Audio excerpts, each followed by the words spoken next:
as to take advantage of the substrate and elevation in the water column that it's produced by building out that body.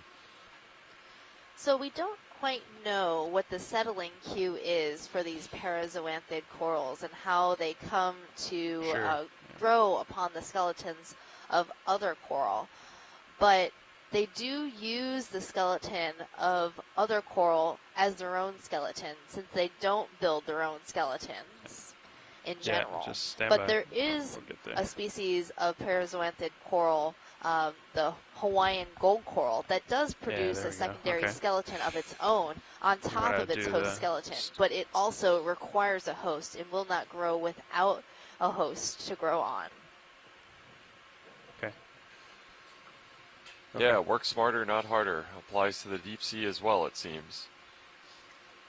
All right. And it's also interesting of note that both the examples of these zoanthid corals that we've been looking at have been fairly high up on the boulder that they've settled on. So it looks like they've taken just maximum advantage of the elevation available to them.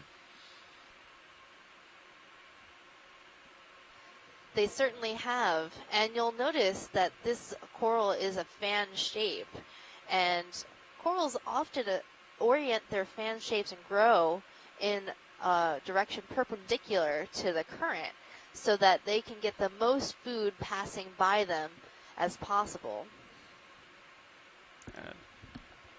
Just got a little it's amazing how much surface area just is a constant theme for life. I'm really interested in this gray patch that's on this coral. I'm trying to figure out what that is. Okay. Maybe it's an X-back. Copy. Or it's a very strange looking crab. Okay, let's my eyes have told me both things. We did get fooled by a crab yesterday, an extremely well camouflaged crab that we would have missed if not for our sharp-eyed ROV pilots. Very true. That's why everything's starting to look like a crab. Fool me once. Tilting down. 75. So now we're looking at a Venus flytrap style anemone. The lights are on. With its main disc sort of folded over. Maybe get the next anemone is in the family Hormathiidae. Let's turn them off for now. Yeah, we'll get the next one, Brian. That was it wasn't really facing the right way for us. And it does look like we have reached the base of the slope of the southern wall, I believe, of this minor canyon that our dive plan was to ascend. It looks like we're seeing some vertical relief, not just these cobble fields. And you can see that the actual substrate of the wall itself is this extremely consolidated rock, which stands in pretty stark contrast to our dive yesterday, going up the erosional remnant between two submarine channels, in which the dominant substrate was this fine-grained sediment that you can see between these boulders in consolidated class, with sparse evidence of debris fields in between it. So one reason that might explain the difference between the two substrate that we're seeing right now, even though they're both at fairly similar slopes, is the one that yesterday that we were diving on was an erosional remnant, presumably of a glacially sourced trough mouth fan, while this one is probably incised into more margin building classic continental margin material, so post-rifted material. And the key difference there is age. The stuff that we're looking at right now is probably at least Pliocene in age, I would guess, probably 4 million years or older, and therefore the sediment is extremely consolidated into rocks that hold their shape even at fairly steep angles. Yesterday, what we were looking at, if that was glacial trough mouth fan material, that probably could have been presumably deposited during the last sea level low stand, which could have been as recent as 18 or 20,000 years ago, depending on. That sediment, that substrate that we were diving on yesterday, being a lot younger, would have been a lot less consolidated, and therefore doesn't hold its shape as well as the large boulders and rocks that we're seeing right now.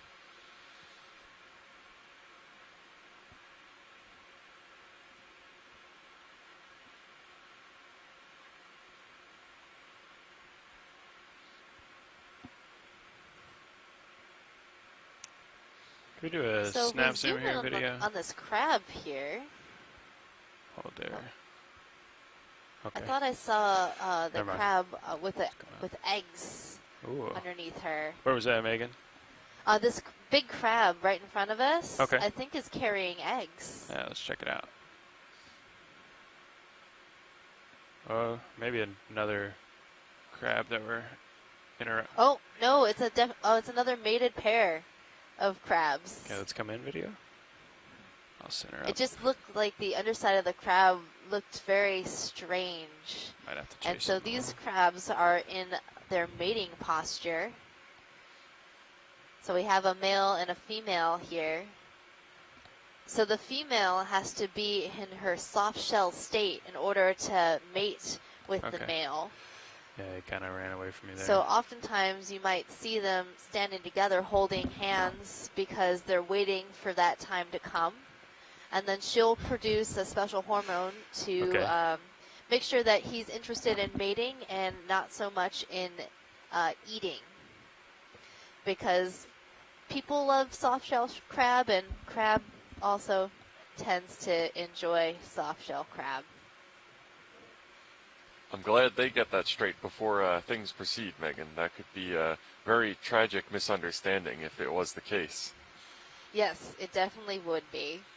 And I can definitely understand why they decide to stay together until the time that the female molts, because as you can imagine how sparse we've seen the environment down here sometimes, missed connections down here can tend to be lifelong mistakes, given just the huge area to cover. So it certainly makes sense to get engaged, shall we say.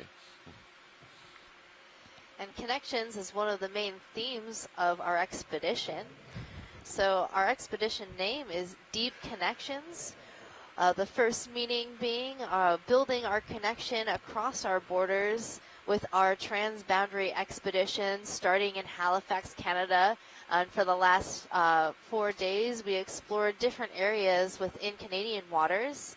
And now today, for day 5, we have just barely crossed over the border into U.S. waters and helping our Canadian partners understand more about how our areas of the ocean are connected. And they have been helping us understand more about our U.S. waters and how they're connected with Canadian waters. Right here. Yeah, we've gotten spectacular guidance to the regional biology and geology that we've been looking at for the past week or so in Canadian waters from our partners at the Canadian Geological Survey, the Department of Fisheries and Oceanography, DFO. They've been an invaluable resource on shore in guiding us in terms of which samples to collect, what the context of the species and geology that we've been seeing, and just really this kind of expertise that people used to working in U.S. waters probably couldn't bring to bear. So this is really the way science should probably be conducted in terms of not respecting national boundaries, because the biology certainly doesn't. All right, let's see if Chris Ma has Labor Day plans. Come on in, video.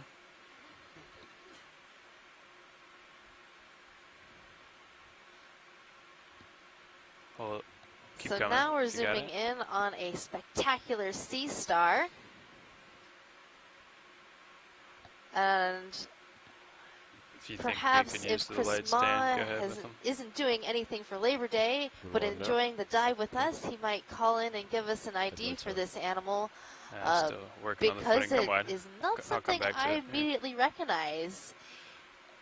It might possibly be a type of slime star, if I were to make a guess, mainly because I saw that sort of central part of the top of this animal look like it might be an osculum that opens and closes. And the last time Chris called in about these slime stars, he said that the top part of this organism is sort of like a tent, and it can open up to seawater and fill up. So perhaps that's what we're seeing with this sea star.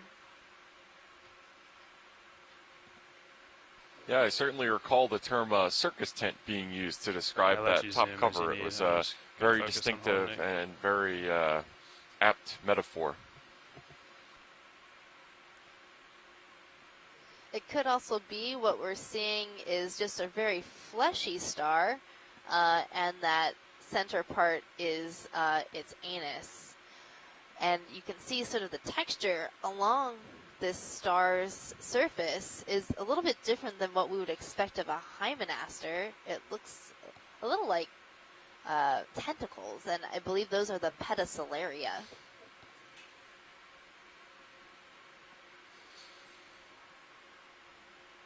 But in any case, even though we might not get someone calling in on the line right now, there's a great Facebook group that shares these screenshots from our dives. And this screenshot sharing group connects taxonomists and people from all over the world about what we're seeing during the dive, and you'll have experts, writing comments about what these organisms might be. Yeah, but it's probably time to move on. Yeah, and it looks like we have another one of those outstanding ruffly sponges, the foliata, which definitely makes me think of foliage. It is now September. XY, because I don't want you Fall will not come to where I live in New Orleans for probably another 2 months, but there are areas of the country, including where we're offshore right now, where people are probably thinking of crisp leaves and cool weather. That's not what comes to mind for me for fall. Fall is the time in Hawaii where we start to see some waves coming into our north shore. And it's a good time for surfing.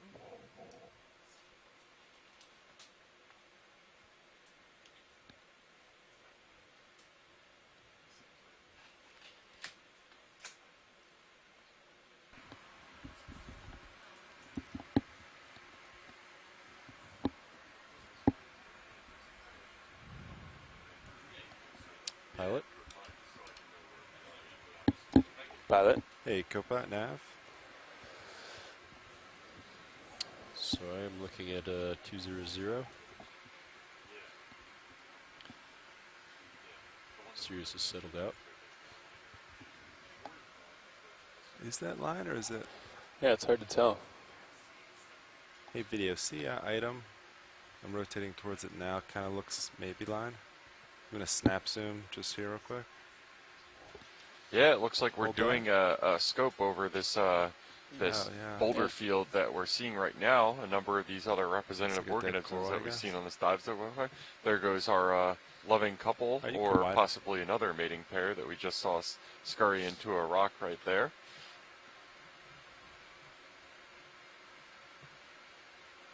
Hey Megan, what are those branching tendrils that are extending out from the rocks?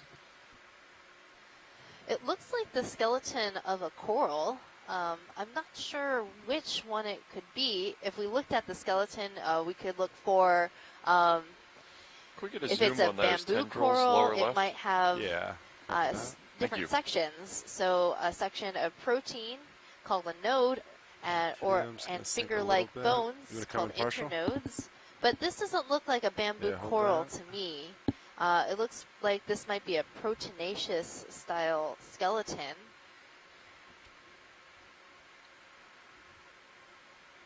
Yeah, I'm not seeing nodes or internodes, so it's not a bamboo. Yeah, hold that.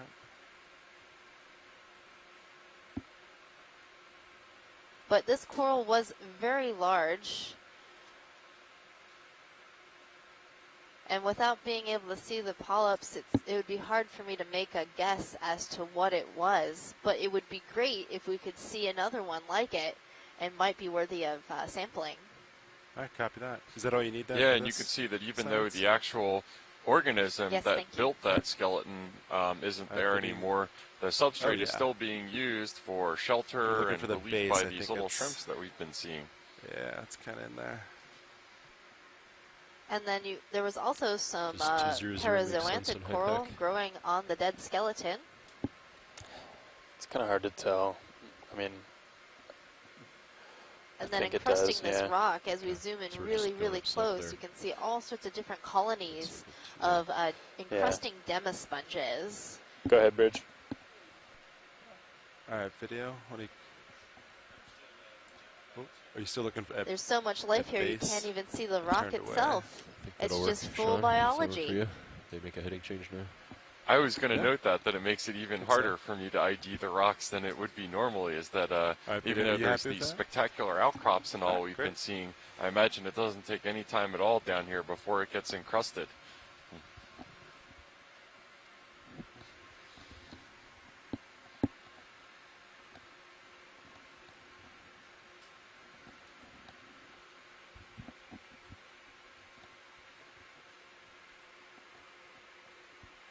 Looks like the squid kind of moved on.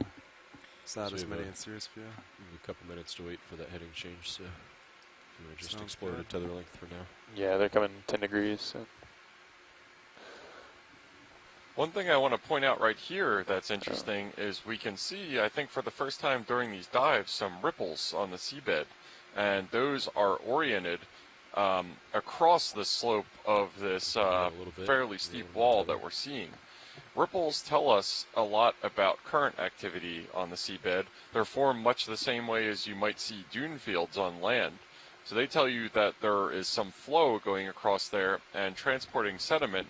And generally speaking, when you see those, it means, especially in this soft sediment, we know that we're seeing some fairly vigorous currents in this depth, probably based on records I've seen before in submarine canyons along the U.S. Atlantic, anywhere on the order of 30 to 50 centimeters per second. Those currents are competent enough or have the ability to transport the fine-grained sediment that we see a lot on the seabed. So those ripples on the canyon wall tell us that sediment are being moved and flushed by these current canyons during our current sea level high stand.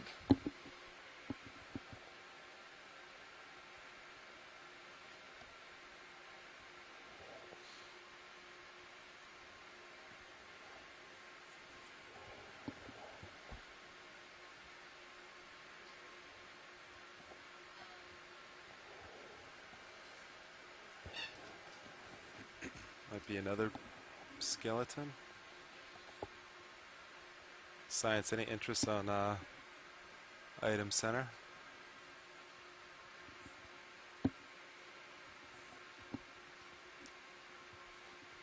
Alright, we'll just Pilot, keep. can we zoom that coral, that pink one? Yeah, absolutely. Alright, video, you want to come in partial? So I think this might be the pink live coral might be a bamboo coral.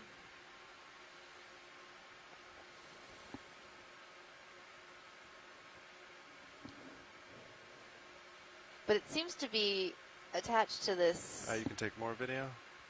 Think I'm stable. dead portion of coral. Go ahead, So I'm Bridge. trying to understand what kind of coral this actually is. Understood, thank you. Okay, but No, once that it's heading definitely change is not a complete, we're bamboo. ready for move whenever you guys want one. Oh, it's a Copy that. promnoid. Duh, Megan. I was Duh, just waiting for you to obviously. say. It looks like it's a promnoid coral. So if we get a good look at the polyps, you can see it has scaling along the polyps, and that's really obvious in promnoid corals. So they have these body scales along the polyp body. Anything more specific on this you'd like, Science? I think that's good. We're seeing a bunch of shrimp associated with this coral. And so obviously this particular species gets very large, and I think it toppled over, and that's why we're seeing it on the bottom. And this portion that's still alive is has been successful only because it's a little bit off Alright, the video. bottom. All happy?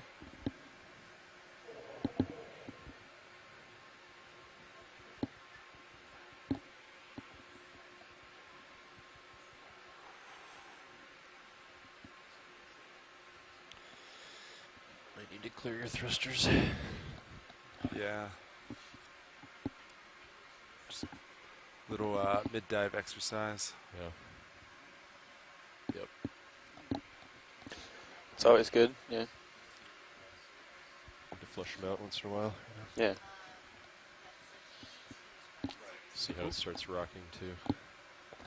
Yeah, Sean, I think Stand by. Yeah. I could never quite So nail down the Z-bias. I wasn't really happy with it when I got up. Currently, we've crossed the axis of this canyon, and now we're just about, we just got inked, I believe. That was by one of these squids that have been following us around in the water column, and we've seen some inking events in the past, but I think that was the closest and personal to inking that we've gotten so far. You think Anyway, 200? as we are being swarmed by squid right now, we are making our way to the southern wall of this unnamed minor canyon, which was our planned Start with 20 meters? route of ascent up this canyon wall. And this site was chosen based on similarities to Kinlan Canyon to the south of it, which has observed high density of a Lophelia coral, which is a mound-building coral type. We've seen some dead skeletons of Lophelia in the axis of the canyon shortly after landing, so that bodes well considering that our landing site was fairly close to the northern wall of the canyon.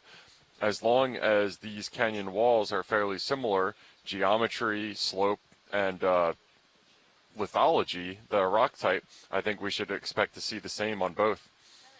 On the left-hand side, there's this sort of weird black. Yeah, to the left. Yeah, copy that. Let me sink back down. I'm not sure what this structure is. It doesn't look like a rock. Another one. Kind of looks more like biology. So we're going to get a zoom on it. While the squid storm flies by, of course. Of course. They are just watch your RPMs. They are just loving our ROV. This is pretty similar to a couple dives ago when our squid fan club was just ever persistent. And it kind of reminds me of a screensaver of just these squids flying by no matter what else is on the screen. We should make it a screensaver. Would that make it a squid saver? Yes.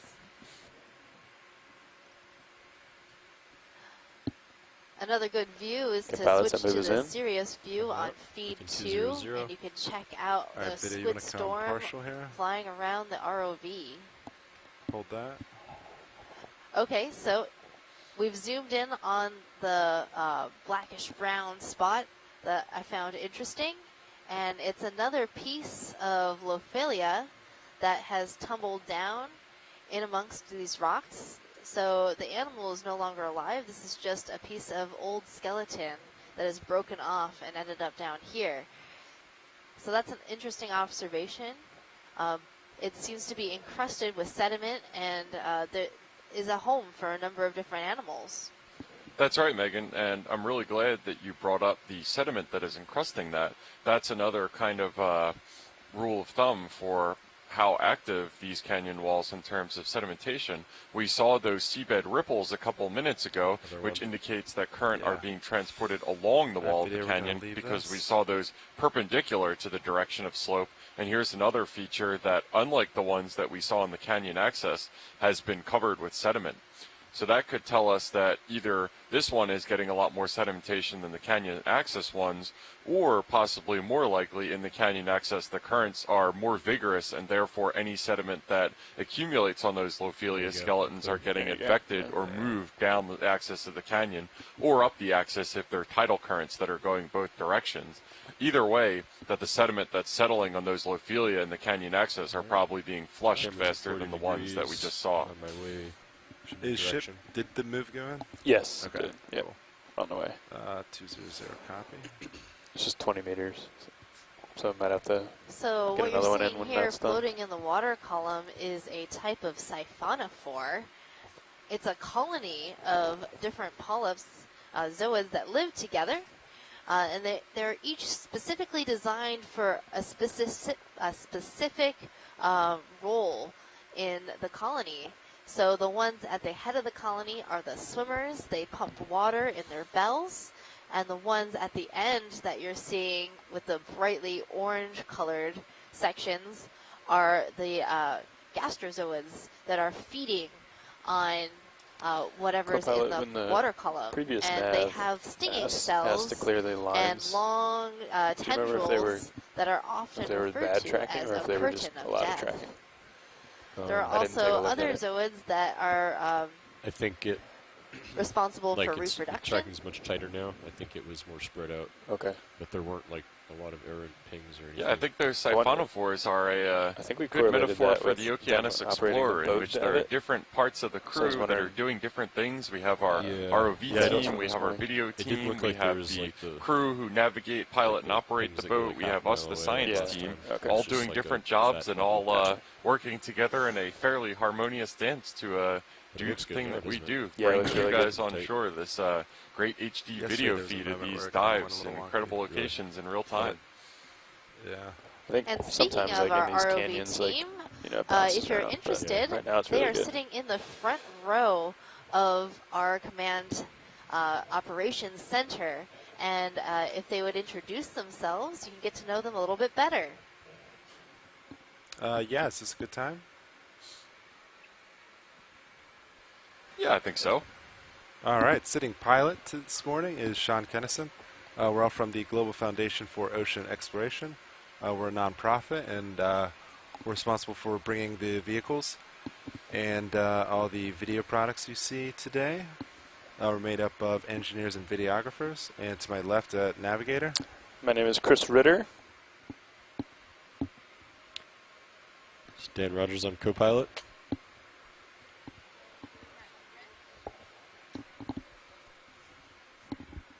And Art Howard is sitting to the right of me on the clipping feed. He stepped out for a second, but yeah, pretty putting clear together out ahead of that Sirius video here. feed in real time. So guys wanna GFOE get another has one in? a very symbiotic cool. relationship He with doesn't buy NOAA. anything to Both sit parties down on benefit, here. to put it in Sounds biological good. terms.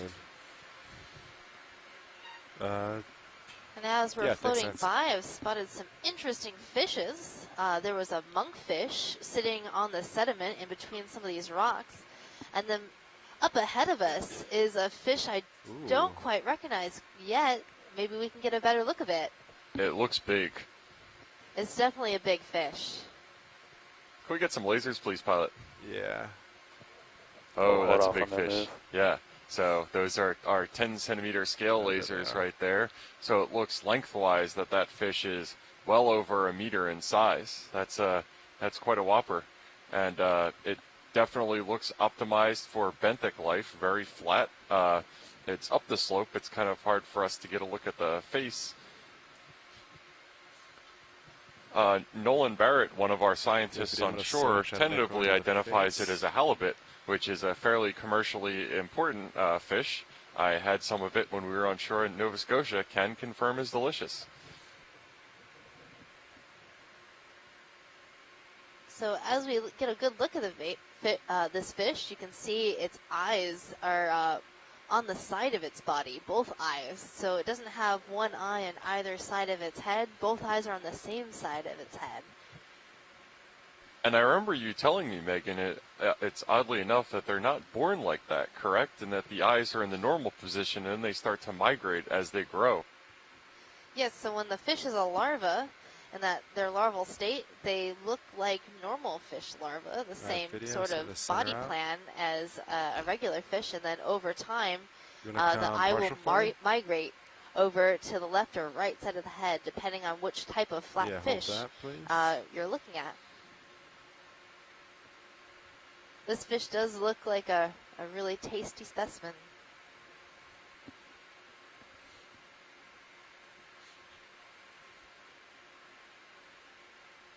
All right, video, if you want to... Now, Megan, where is Lead the the way. mouth on Let this? them, It's a little hard to tell. Are we settle. looking at the top of the mouth right now? Yes, so we are looking at the dorsal portion of this fish, and the mouth is located yeah, on the left. left-hand Video, side you of the can zoom in screen, on Sirius as well. and you if you'd can like. actually, I think, Ooh, almost make out nice. its teeth. Nice shot.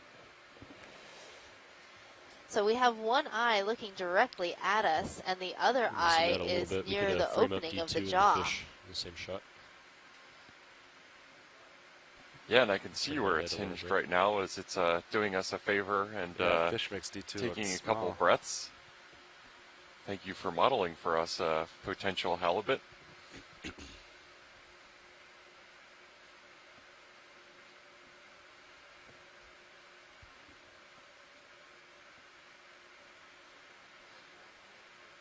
Yeah, ready for it?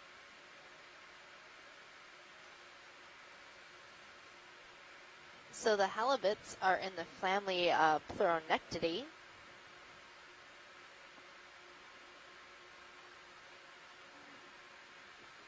And you can also see these parasitic copepods that are spotted along the skin of this fish. You can tell they're copepods because you can see those two filaments coming off the body, and the main body of the organism is that sort of rounded portion that's connected straight on the organism itself. And then this is a different kind of parasite, an isopod parasite on the tail of the fish. So we'll often find that fish have small parasites feeding on them. So another round of squid coming in.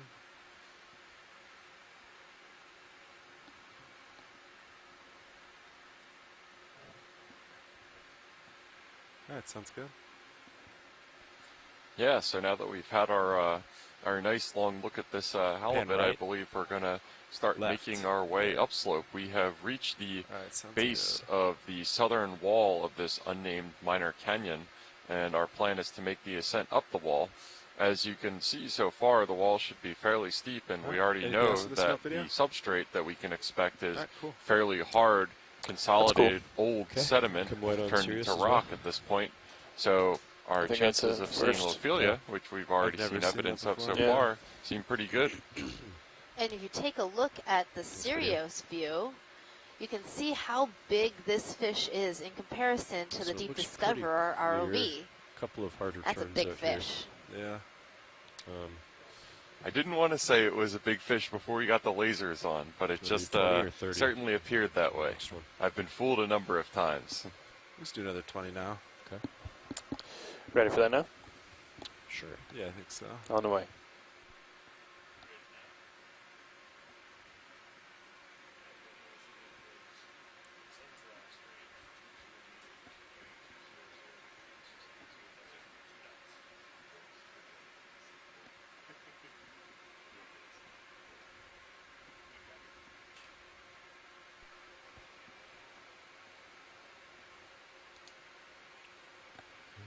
Yeah, and we're making our way up the canyon wall right now, and we can see that we've really moved into some Copy, 40 consolidated degrees. hard sediment. And based on the age of incision of some of the other canyons along this margin, it's kind of hard to get a maximum age for it for when the canyon would have started forming, but we can say minimum that this canyon should be approximately early Pleistocene or Pliocene in age. So that would be somewhere on the order of 2 to 4 million years ago that it started to be incised, with the potential to be much older. And it should be noted that even though that's the time that this canyon became a seafloor depression, the tunnel that we're currently in right now, the sediment that we're seeing right now, the rocks that we're seeing right now that make up the walls of these canyons are probably much, much older. And I know that some canyons further down the coast on the U.S. Atlantic margin are incised into sediment as old as Miocene, or occasionally even older than that sediment. So that's getting into the scale of tens of millions of years old.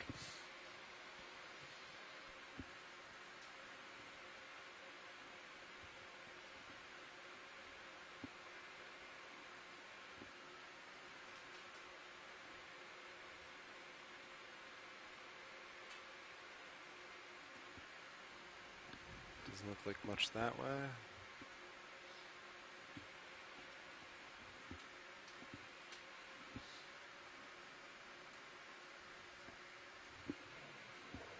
So Nolan Barrett on shore has done a little bit of research about this halibut that we were just viewing.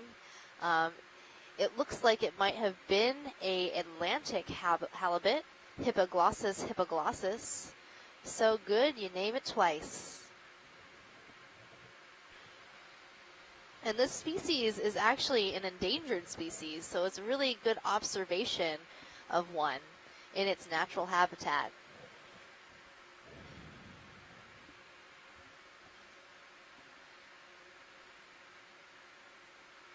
Yeah, it looks like we can see a little bit below a pretty distinctive looking rock. Can we get a quick zoom on that rock? It doesn't have to be longing, but... Yeah, copy that. Yeah, so looking at this, you can see a pretty distinctive contact between the lower base of the rock, which is kind of that red colored, and the top base, which is that white colored. Without the ability to hold it in my hand, I would hazard to guess that the lower part of that rock is sandstone, which is obviously made of consolidated sand, when the upper part of that looks like some sort of limestone or chalk. It's that distinctive, really bright white color. And limestone or chalk is composed of calcium carbonate, which is typically composed of either small calcium carbonate shell building organisms, gastropods, bivalves, or even smaller coccolithophores, or it could be, of course, corals that you're familiar with in the shallow water. And this would have been deposited at a time of much warmer global temperatures and relatively higher sea levels, when you could expect there to have been a lot more areas that were suitable for corals at much higher latitudes than we see today. So that contact is really, really jarring right there. And it also looks along the base here. This is going out even further onto a limb of speculation that we see some sort of deeper redder colors, which might indicate some sort of iron minerals precipitating out of the sediment. Hey, Nav, why don't we bring the ship to an easy stop here? Copy. Yeah, and as we get this great zoom from the D2's camera, you can see those kind of coarser pebbles located in the lower part, which is, again, sandstone. It's consolidated sand and has coarser grains. And the other thing to note about the limestone above is that those are, again, tests or shells or previous homes of biology. So in this case, biologic activity are really important if you're at 20 meters off and you're getting construction good returns, of entire continental margins at certain latitudes. I'm going to turn to square up on that, Sean. Yeah, little report. On that rock, we saw a coral, likely another Promnoid coral in the genus Promnoa. 5.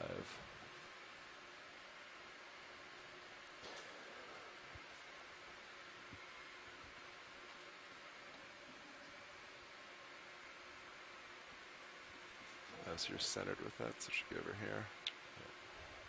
Other organisms in our view right now are some Venus flytrap anemones in the family Hormitheidae. We have one that's fully closed up, and others with their discs and tentacles splayed out. Yeah. There have been a few crabs see a video walking around. Blow it out for you.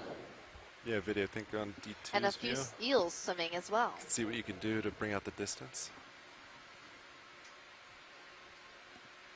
Those Venus flytrap anemones definitely seem like biological winners, Megan. I think we've seen them on just about every dive that we've had on this expedition so far. Pretty well set up to look at the base, and I can come in. They're pretty abundant in the Pacific as well, on seamounts and other areas. We've also seen them quite frequently. So you're still moving a little, wrecks but and other human debris. Yeah, exactly 30 meters, something like that. Might swing a little bit further in, but I think I'm seeing another giant piece of that limestone on the right side. What's that in your view over there? Oh, just white rock. Yeah, and I'm not exactly sure, again, how old these rocks are. That appears to be limestone. Another possibility that I would suspect less is there are areas, thick deposits of salt that on some parts of the margin submarine canyons incised down into, and that would be that similar white color. But in this case, I'm fairly confident, or at least more confident, that this would be limestone that we're seeing, chalk or something similar than it would be that sediment. Pilot, is it possible to scrape that rock with the manipulator arm? That's a good time for it. I think so. Is there a specific part you want to scrape, or? Just as long as it's on the white face, that would be fine. The white face? Yeah. We can and what material is the manipulator arm made out of? So the jaws are titanium. Titanium, thank you. But it's a blend of materials for the entire arm. Yeah, so I'm making weird requests of our pilots here to do a classic geology experiment for when you hold a rock in your hand and you're investigating it to try to figure out what it is, which is the scratch test. And you typically compare the hardness of a rock or mineral to various known reference materials of hardness to get an idea what it's harder than and what it's softer than. So in this case, our ROV's manipulator arms are made out of titanium, which is extremely hard, as you might know. And if the substrate is what I think it is, which would be chalk or some sort of limestone, it should be much less hard than titanium. Now, to be fair, I don't think there are many rocks on Earth that are going to be softer than titanium, but just to get an idea of how this kind of crumbles will give us a first-order idea of what kind of rock it is we're looking at here. So please pardon my indulgence, and the idea of doing a scratch test at what are we at 750 meters of depth is just really appealing to me. I'm also noticing on the left-hand side there seems to be a really thin piece, so it might be possible to break the piece off and collect it as a geology sample. Get Mini Zeus up. Yeah, that's a good idea, Megan. Hey, pilot, while you're at it, and when you have the manipulator arm, could you bring a piece of this back as well? Piece of what? Just this entire rock. Megan pointed out that on the left side it's thinnest, so it might be easier to break a part off. So you want me to try to break part of the rock? Is it brittle, or? It should be pretty brittle if it's chalk or limestone, like I suspect. Okay, so if you want the left side, I could try if it breaks easy. I just need to reposition real quick because the arm's on the right side. If you want to go, does that work? Yeah, that definitely works. Do you want to do the test first and then do it? 'Cause that's like broadside to it. I think I could reach. Okay. Still the. Yeah.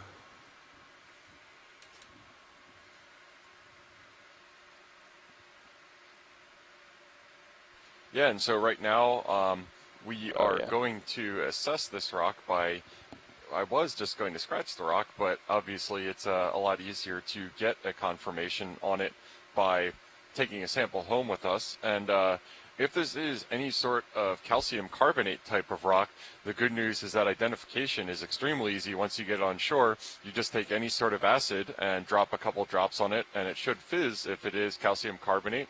It's basic, and it tends to react with acids. I've done that before with some vinegar from the galley. Exactly.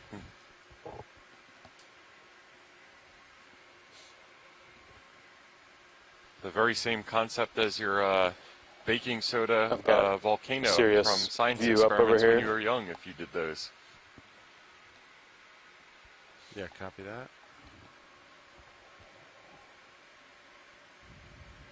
Pretty stable.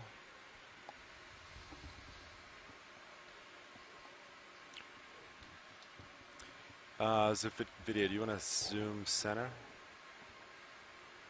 real quick? And then science, just so this area is where you want to try to break a little piece off? Yeah, I think that would be easiest. Okay. And I can see now, looking at this, you can see the actual individual bivalve shells embedded in the matrix of this rock. So that just kind of confirms the suspicion that this is predominantly a calcium carbonate, limestone, or chalk-like rock. Thank you, sir. So if I get the starboard box ready, does that work for you? Yeah, starboard.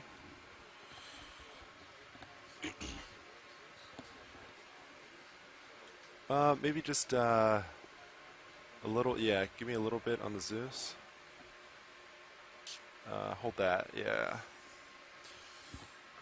Alright, arms coming on in 3, 2, 1. Arms live.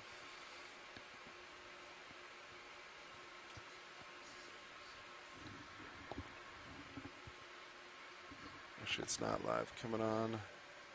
3, 2, 1. Oh. Let me make sure there's no speed out of rig here. No, it should be working. I don't have. No comms. Yeah, stand there by. You go. Oh, there you go. You're back. That's strange. That's really weird. Yeah. I've never seen that before. Do you want to log that real quick? Yeah. All right, arm coming on. 3, 2, 1. Arms live.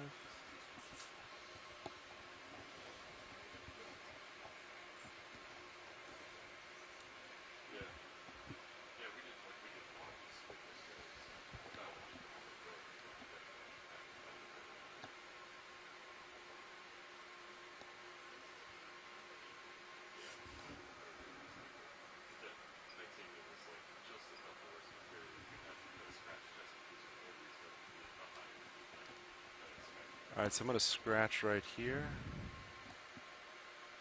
It's very soft. Oh yeah, there we go. So there was our scratch test just conducted right there across the face of the rock, and as you can see, it's pretty crumbly, which is what you would expect from limestone.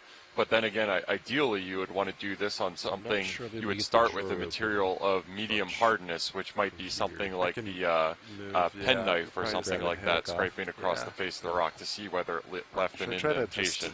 But then again, this ROV is a highly specialized, extremely capable tool for doing deep ocean exploration, and isn't the same as your geologist's field kit, which might include a number of different tools for doing hardness tests. Okay, stand by. Let me check with pilots here. The pilot does have force feedback on the arm, so if you ask, he can tell you how hard he pushed on the rock. That might give you a better sense of how soft Yeah, it sounds good, Bridge. Thank you. Yeah, that's a great point, Megan. Yeah. Understood.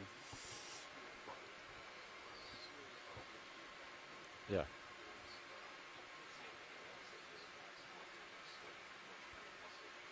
Like it's turning on and off.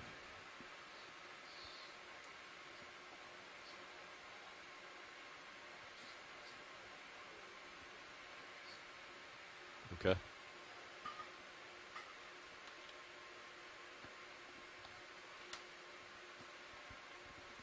Log that in a minute.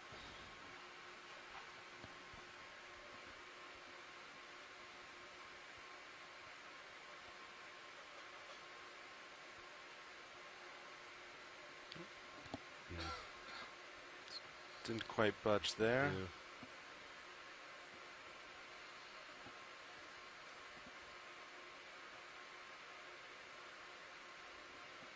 I guess if it is really stuck on there, might be good to go with your original idea. Try to go a little further out. Yeah.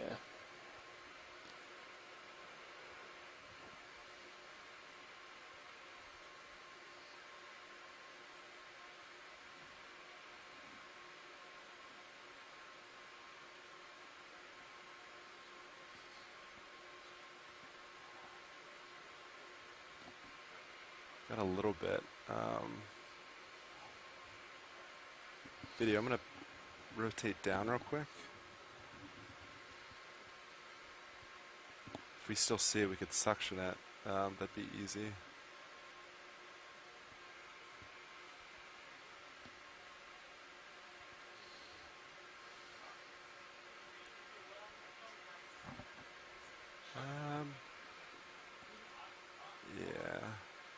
Yeah, give me a little zoom. Yeah, so stand by right now as our ROV team figures out the optimal sampling plan for this.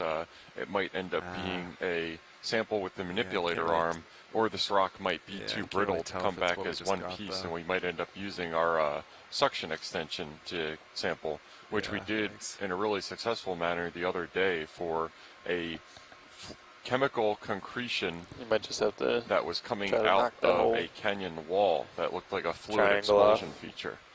No, Squid, we're not sampling you. We're going after rocks. Yeah, you could drive the toe into it, try to break Yeah. it off. If it doesn't break with the manipulator. Yeah, It's true. try that next. All right, I'm going to give this another shot. Science?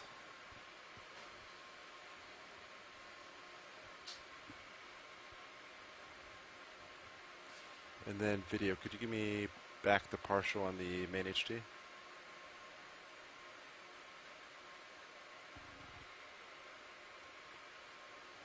That's awesome, thank you.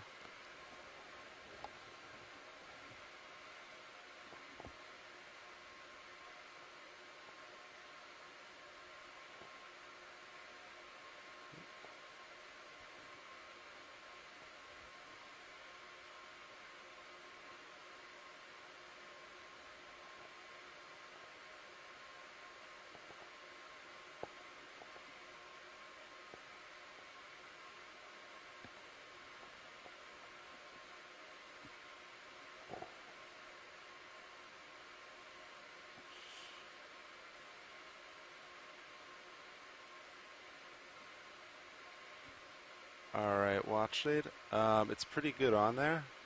I don't know if I'll be able to get it with the manipulator arm.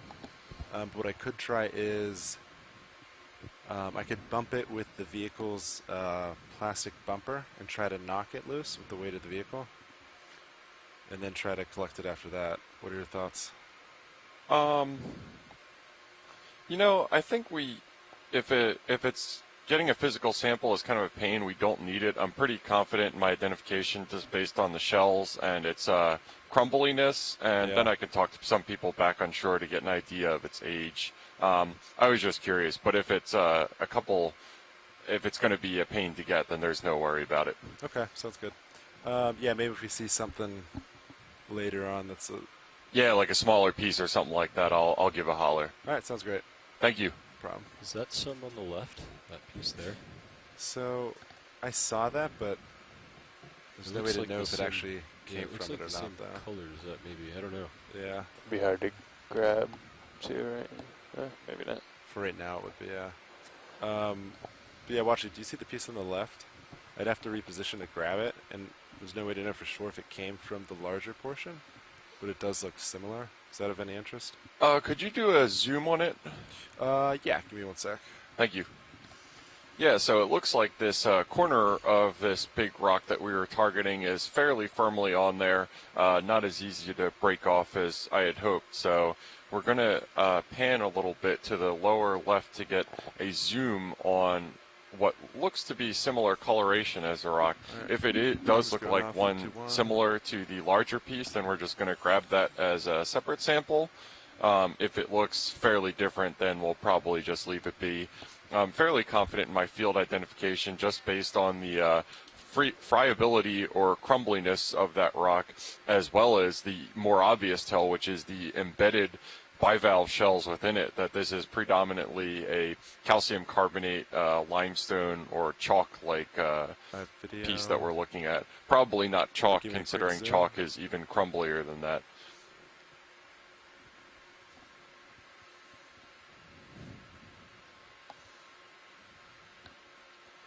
Yeah, you can let that one be. That looks more like sandstone to me instead of the limestone that we were looking at. Okay, sounds good. Thank you. No problem. Real quick, can we get a zoom in between those two rocks? Do you see that kind of shell-looking thing wedged in between there? Yeah. Video, come on in. Hold that. Is it in view? Pan down a little bit more to the lower left. Lower left. We have somebody on shore asking about it. Ah, yeah, okay. Do you see that shell? I think so. Video, come. Yeah, can we get a zoom on that, please? Oh, I was looking at the wrong thing, but now I definitely see it. Yeah, copy that. There we go. Perfect. Yeah, so we've had one of our shore-based scientists who is curious about this bivalve. It looks to be some sort of mussel, obviously not alive, full of sediment right now. But one of our shore-based biologists was asking for a zoom on this, so hopefully this will be the confirmation that Nolan was looking at. 180 and he says that it might be a clam instead of a mussel. It's hard to get an idea of how oblong the shell is, considering that it's half buried. But yeah, just a general census. Yeah, we can move on whenever you're ready. All right. We'll do just that. Get lasers on it before we lift up. It's lasers. Looks good.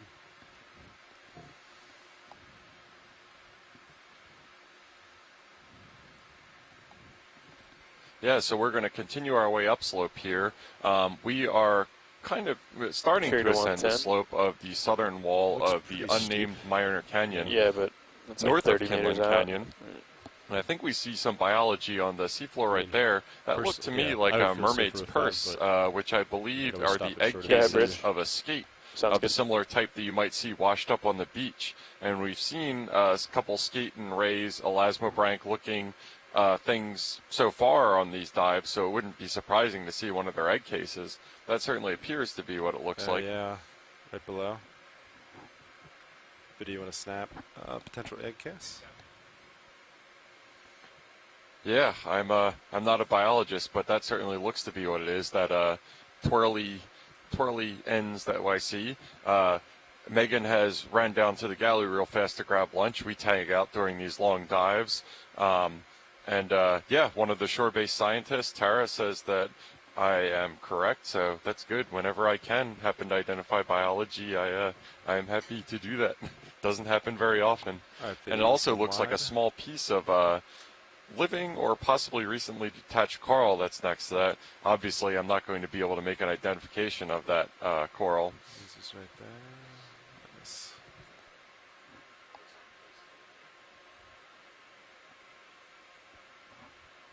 So within 5 meters.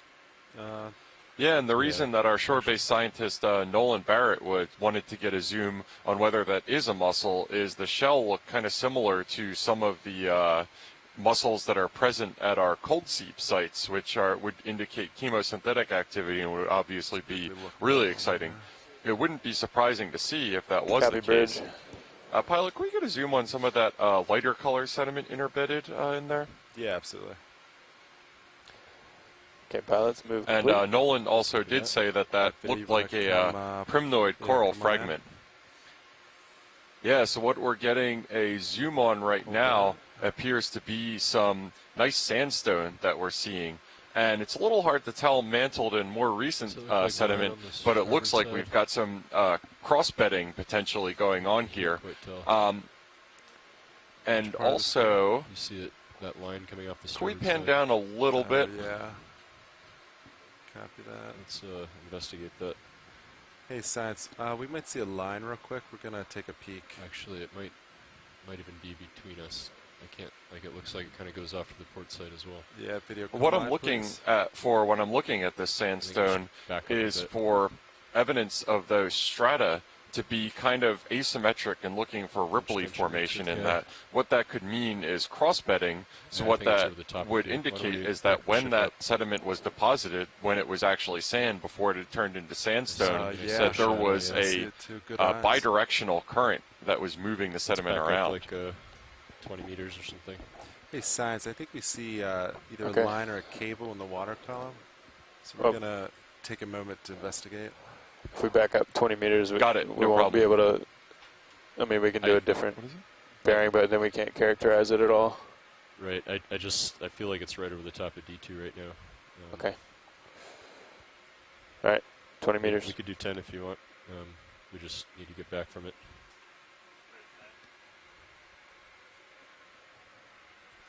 Yeah, so bear with us right now. We're just investigating potential cable in the water column, any sort of hazards to our ROV we want to be cognizant of, so we're going to let our pilots get this sorted out. Dan, I don't know how you saw that. Good eyes. If you look in the starboard cam, you can see it. Why don't you try to get eyes on it in mini Zeus? Yeah, you want to work with that? You can see it in the rail cam here.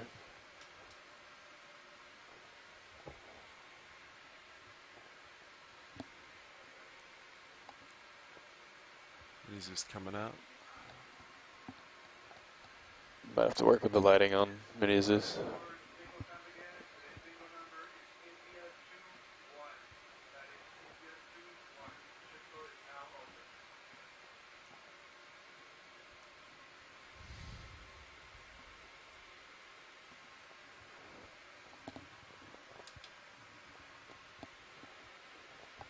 Okay, pilots, we got you 20 meters astern. Copy that.